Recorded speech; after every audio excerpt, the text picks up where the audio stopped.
America की tariff और Trump की रोज रोज की धमकियों के बीच भारत और यूरोप ने एक ऐसा समझौता किया है जिससे दुनिया के कई देश परेशान हो गए हैं। यूरोपियन यूनियन और भारत के बीच mother of all deals done हो गई है। पीएम मोदी और उर्सुला वॉन ने इस पर सिग्नेचर भी कर दिया है। इससे करीब 90% चीजों पर टैरिफ या तो कम होगा या तो एकदम खत्म हो जाएगा।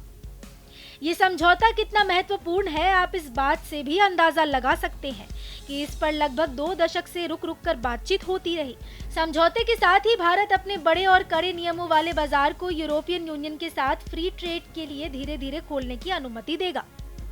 अब सवाल है कि मदर ऑफ ऑल डील से क्या क्या फायदा होगा। सबसे पहले तो भारत में बियर और वाइन सस्ती हो जाएंगी क्योंकि उन पर लगने वाले टैक्स को घटा दिया गया है। भारत में यूरोपियन यूनियन में शामिल 27 देशों से आने वाली शराब और बियर पर टैक्स को कम कर दिया गया है। बियर पर लगने वाले टैक्स घटाकर 50% किया गया और स्पिरिट्स पर टैक्स घटाकर 40% किया गया है। इसके अलावा वाइन पर टैक्स घटाकर 20 से 30% कर दिया गया है।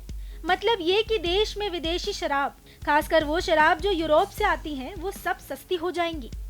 जहां एक और बियर और शराब पर लगने वाले टैक्स को कम किया है, वहीं दूसरी ओर कुछ उत्पादों पर टैक्स बिल्कुल जीरो कर दिया गया है। ऑलिव ऑयल, मार्जरीन और वेजिटेबल ऑयल पर टैक्स पूरी तरह से खत्म करने का ऐलान हुआ है। इसके साथ ही फ्रूट जूस और प्रोसेस्ड फूड पर भी टैक्स बिल्कुल खत्म करने का ऐलान किया गया है। पास्ता और चॉकलेट पर भी लगने वाले टैक्स बिल्कुल खत्म कर दिए गए हैं। ट्रेड डील में सबसे बड़ा ऐलान कारों पर टैरिफ को लेकर हुआ है। भारत में यूरोप से आने वाली लग्जरी कारों, मोटर गाड़ियों पर टैक्स 110% से घटाकर 10% करने का ऐलान किया गया है। हालांकि इसमें सालाना 2.5 लाख गाड़ियों की सीमा भी लगाई है।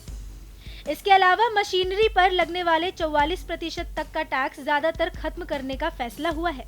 केमिकल्स पर लगने वाला 22% तक का टैक्स ज्यादातर खत्म किया जाएगा। इसके अलावा एयरक्राफ्ट और स्पेसक्राफ्ट पर लगभग सभी उत्पादों के टैक्स हटाए गए हैं। सिर्फ सामान ही सस्ते नहीं होंगे, बल्कि फ्री ट्रेड एग्रीमेंट के तहत अगले 2 साल में भारत को ग्रीन हाउस गैस उत्सर्जन कम करने में मदद के लिए ईयू की तरफ से 500 मिलियन यूरो यानी लगभग 4,500 करोड़ रुपए का सहयोग मिलेगा। फाइनेंशियल और मैरीटाइम सर्विसेज में ईयू की सर्विस कंपनियों को भारत में विशेष सुविधा मिलेगी। बेहतर बाजार पहुंचने के लिए बिजनेस और रोजगार के अवसर खुलेंगे।